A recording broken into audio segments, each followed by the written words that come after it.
Fala, nação rubro-negra, Flamengo 0, Botafogo 0. Vamos ver o que a mídia está falando a respeito deste jogo. Infelizmente, o Flamengo ele não jogou bem, o Flamengo foi muito mal e a mídia está caindo em cima do Felipe Luiz. O Felipe Luiz está muito pressionado, ainda mais agora que o Jorge Jesus está no mercado.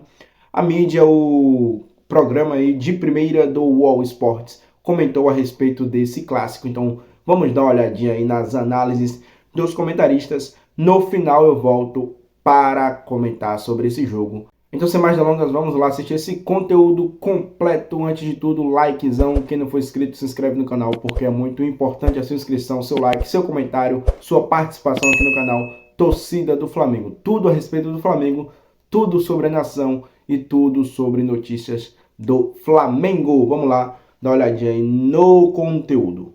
Sobre isso também, mas Mauro, eu vou começar com você, porque seu esporte predileto é você decretar já na 9ª rodada quem vai ser o campeão lá no fim. Você adora, o Mauro gosta desse negócio. Sabe, eu tenho um hábito que é o seguinte, quando eu vou ao cinema, eu espero terminar a sessão anterior, abordo uma pessoa que está saindo e pergunto o final do filme, depois eu entro. Eu quero saber o final do filme, sabe? Eu tenho esse vício, né? Mas eu não vou fazer essa sacanagem com você de perguntar quem vai ser campeão, mas eu vou te perguntar. Neste momento, olhando a fotografia pimba desse momento, o Palmeiras abre 4 pontos, o Flamengo empata com o Botafogo. Tudo bem, era um clássico e tal. O que tem o Palmeiras agora que falta ao Flamengo? Vitória sobre o Inter e sobre o Vasco. Aí estão a diferença de pontos daí. O Flamengo jogou com o Inter e com o Vasco, segundo tempo dos 2 jogos, encurralou os adversários, criou N chances de gol e não venceu. O Palmeiras venceu o Vasco, um presente do senhor Hugo Moura, uma embalagem bonita e tudo mais, e venceu o Internacional em Porto Alegre. Teve menos posse de bola, o Inter teve mais a bola e tal, mas o Palmeiras ganhou aquele jogo. Tem um detalhe curioso aí sobre o Flamengo, que acho pouco a gente está percebendo, que é eficiência defensiva. O Flamengo, nos últimos 11 jogos, tomou gol em 2. Ou seja, em 9 jogos não tomou. Mas foi falho. Teve Corinthians, teve LDU, teve Grêmio, teve Vasco, teve Botafogo, teve Central Córdoba na Argentina, teve tudo isso aí. Teve Botafogo da Paraíba, Botafogo do Rio. 9 jogos, não foi vazado em 11. Só perdeu. Tomou 2 gols do Cruzeiro, na derrota, que foi a única nesse pedaço aí, né? Da temporada. E do empate com o Central Córdoba. Tomou aquele gol de cabeça do Gaston Verón no segundo tempo. E os 2 gols do Cruzeiro naquela vitória mineira em Belo Horizonte. Então, a defesa funciona, mas o time produz muito pouco ofensivamente pelo volume que tem. Tem bom saldo de gols por conta de 2 jogos atípicos, em que marcou 10 gols, 6 no Juventude e 4 no Corinthians. Foram jogos atípicos. Isso faz toda a diferença. Não por acaso se pensa em mexer no ataque para a segunda metade da temporada. Porque, assim, uma coisa acho que tem que ficar bem clara, né? Essa gestão não é defender a gestão, o BAP, o Boto e outros que começam com a letra B, não é isso. Eles, de fato, para o bem e para o mal, não são os responsáveis por esse elenco. Quando se elogiava o elenco no começo do ano, que ganhou do Botafogo Supercopa, ganhou o Carioca e tal, eu sempre disse, esse elenco não foi montado por eles. Se tem então, algum mérito, é da gestão anterior. E se tem defeito, também não é culpa dos caras. Ele não teve tempo de fazer uma janela. Contratou o Juninho. Não houve dinheiro no começo do ano para contratar. Agora, com a saída do Alcaraz, que deve ficar na Inglaterra, eventualmente o Wesley, vai haver condição de fazer investimentos e contratar jogadores. E a intenção deles, vai ter gente saindo, provavelmente, e vai ter gente chegando. E eles querem mexer no elenco para ter jogadores mais adequados à forma como o time quer jogar. Agora, tem uma coisa que funciona. O time não toma quase gol. Num campeonato de pontos corridos, se você toma poucos gols, você tem meio caminho andado para o sucesso. Mas o ataque tem que produzir minimamente. Ontem, eu acho que foi um jogo atípico, porque os 2 times muito desfalcados, a gente não pode ignorar isso. O Botafogo tinha vários desfalques, uma zaga nova, não tinha o Arthur, que agora está jogando bem. É o que eu falo, essa questão dos gols, o Flamengo não toma gols, mas muito por conta também do Rossi, que vem pegando muito mesmo. O Rossi em vários jogos aí, salvando o Flamengo, e a zaga do Flamengo realmente é uma zaga bem postada, uma zaga equilibrada. Uma excelente análise do Mauro César. E vamos assistir o restante do vídeo, que está maneiraço. Fazendo gols importantes, fez um gol decisivo contra o Estudiantes no meio de semana pela Libertadores, por exemplo, né? E o Flamengo não tinha ninguém no meio campo praticamente. O Flamengo não tinha ontem. O Pulga, o Gerson, o Alan, o Arrascaeta, que não tinha condições de jogo, ele não foi poupado. Tá? E não teve ainda o Plata, que seria titular, é titular hoje, e perdeu o De La Cruz com 17 do segundo tempo, ali acabou o time. Só tinha o Everton Araújo Cardoso, como jogador de meio campo. De meio campo, mesmo que o Matheus Gonçalves, o Felipe fala sempre que é mais um cara para jogar pela direita, então ontem entrou pelo meio. O volante do Flamengo do final era o Varela. O Varela estava de volante. Então, evidentemente, o Botafogo também muito mutilado. A melhor chance do jogo foi do Botafogo. O Rossi fez uma grande defesa. O goleiro que a torcida frenética, maluca da internet reclamava todo dia, né? Queria que o Flamengo contratasse o Courtois, parece. Reclamavam do cara. O cara é um ótimo goleiro, cara. Não tem muito melhor que ele aí na América do Sul. Está num bom nível. E ele fez uma defesa importante mais uma vez. Para mim, ontem foi um ponto ganho para os dois. Porque era um jogo... Foi um jogo para 0-0. O jogo não teve... Ninguém mereceu a vitória. E o empate acabou sendo bom para os dois, porque ganhou um ponto. Eu acho que ontem se ganhou um ponto. Porque o jogo foi fraco, os times muito desfalcados. E aí tem uma coisa que a gente não pode ignorar. Como um campeonato afeta o outro. O Botafogo na Libertadores se complicou nos primeiros momentos ali. Ganhou do Carabobo com dificuldade no final, perdeu fora para a Universidade, perdeu fora para Estudiantes. Então entrou em campo essa semana tendo que vencer o Estudiantes. Olha a força que você tem que fazer para ganhar do Estudiantes. 2-0, tomou 2-2 e fez o 3-2. E o Flamengo, quando perdeu para o Central Córdoba, se meteu na mesma enrascada. Porque os dois tiveram que se mobilizar, gente, para o jogo de meio de semana. E aí a escolha é a seguinte: vamos imaginar que há uma semana alguém dissesse assim, para o Botafoguense e para o Rubro Negro. Escolhe aí, bonitão, você tem um empate e uma vitória.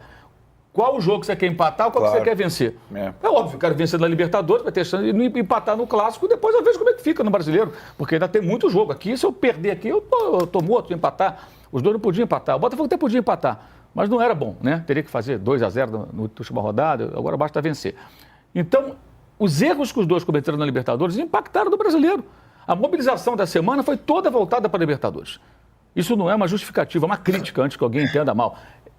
Então, o que acontece? Quando você vai mal numa competição como a Libertadores, você vai ter efeitos colaterais. E os dois pagam caro por isso. Tanto o Botafogo quanto o Flamengo. Tiveram semana que ficaram mais preocupados com a Libertadores, não tinha jeito. Né? O Palmeiras, ao contrário, o Palmeiras fez a sua lição. Ele ganhou os jogos que tinha que ganhar e essa semana fez o quê? Jogou com o Bolívar, que esse ano está bem fraco, é o pior do grupo, mas não importa, fez 2-0 rapidamente e depois tocou a bola.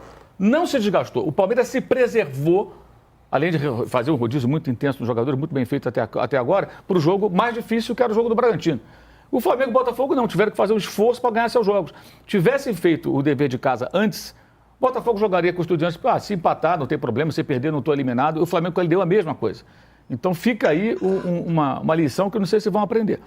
Quando você tem essa fase do campeonato, e você tem um time que quer competir, não pode vacilar na fase de grupos. Os dois pagaram caro por isso. Acho que hoje isso impactou na qualidade do jogo e no comportamento das duas equipes ontem no Maracanã. Acho que por isso um jogo muito fraco também. E isso, repito, não é uma passada de pano, é uma crítica. A incompetência do Flamengo e do Botafogo desagou nessa semana em que os dois foram mal e perderam o contato com o líder do campeonato. O Botafogo também não pode esquecer, é o campeão. Ontem eu escutei no final da transmissão assim, não, o Flamengo não foi bom, para o Botafogo foi a campanha de recuperação. Campanha de recuperação que você aumenta a distância para o líder? Que diabo de campanha de recuperação é essa? O Botafogo tem um elenco caro, é o campeão da Libertadores, é do Brasileiro, então deveria ser questionado também. Por que está tão longe do líder? Não é isso? Tem tanto dinheiro que você colocou ali, enfim. Ô, Juca, em cima do que disse o Mauro, sobre os dois times estavam muito desfalcados e tudo mais e tal, o Felipe Luiz, na coletiva depois do jogo, falou, olha, vocês se acostumem aí, porque vai ser isso aí. Não vai ter time o tempo todo jogando, porque não dá, porque o calendário é insano e tudo mais. Lembrei que o Tite, quando era técnico do Flamengo, foi na mesma linha, inclusive poupou muitos jogadores muitas vezes. E aí, pro Tite deu ruim, ele acabou indo embora do Flamengo. Pois é, mas aí o Tite era técnico da seleção brasileira e tinha algum poder para tentar mudar isso e não mudou. E nunca criticou o calendário enquanto esteve à frente da seleção brasileira. Até colaborou para tornar o calendário ainda pior com as convocações inevitáveis que tinha de fazer de jogadores que jogam aqui. O Felipe Luiz está sob as ordens de um presidente de clube que está vendo o que aconteceu nesses dias em torno da eleição da CBF e, se duvidar, hoje mesmo está compondo para não ficar mal e tentar não ser prejudicado por arbitragens, e vão aclamar o novo presidente da CBF no domingo que vem, que é um escárnio. Então, eu te diria, isso não tem solução. Isso não tem... Será melhor treinador aquele que for capaz de conviver com isso a vida inteira e mais 3 meses, porque já faz uma eternidade que se convive com isso no Brasil. E não adianta falar na entrevista coletiva, é tudo verdade, é tudo verdade. Ninguém faz milagre com esse calendário. E o futebol brasileiro que se dane. e você acaba vendo a qualidade de um Botafogo e Flamengo, de um Flamengo e Botafogo, que nós elegemos na sexta-feira como o clássico mais interessante da rodada, acabou sendo um clássico nota 5,5. Né? O primeiro tempo razoável, um segundo muito ruim, porque os jogadores vão caindo, vão se destruindo, vão se esfalfando e não podem jogar o futebol que seriam capazes de jogar se o calendário fosse minimamente humano. Agora, ficar reclamando também não adianta. Né? Era hora, depois do escárnio que a gente viu esse fim de semana em torno da CBF, de 30 clubes que apoiam uma candidatura alternativa, sei lá, fala assim, não vamos jogar. Para o Campeonato Brasileiro. Isso é um soco na nossa cara. Não vamos continuar a viver essa situação. Não vamos aceitar um paraquedista, né, fruto de um sistema eleitoral absolutamente autoritário, ditatorial. E vamos parar. Quero ver. Faz o campeonato com os 10 que apoiam o senhor Chaúde. Vamos ver.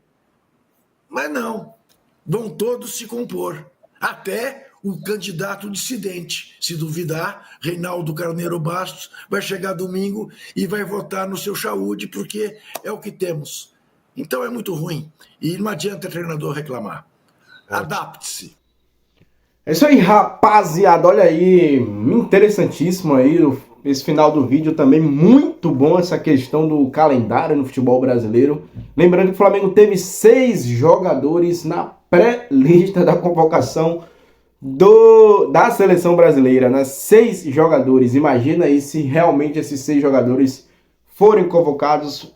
Ainda tem a questão dos jogadores de seleções do exterior. O Flamengo ele está muito sedento a ficar sem time, cara. O Flamengo vai ficar sem elenco para pelo menos 2 jogos do Campeonato Brasileiro. Eu acho isso uma verdadeira sacanagem, porque parar o campeonato é, entre aspas mesmo, o campeonato para numa data e volta 3, 4 dias depois. Existe esse negócio de parar, cara. A rodada das eliminatórias, um exemplo, é na quinta-feira e o jogo do Flamengo na sexta. Rodada no sábado, o jogo no domingo. Isso não é parar campeonato. E o Mauro César lá no início, muito boa análise do Mauro. Concordo em tudo, absolutamente tudo. Eu pensei que o Mauro ia fazer uma crítica mais contundente ao Felipe Luiz, mas não, o Mauro foi extremamente técnico e de fato não dá para ficar colocando a culpa no Felipe Luiz. É o que eu falo sempre aqui no canal. O Felipe Luiz,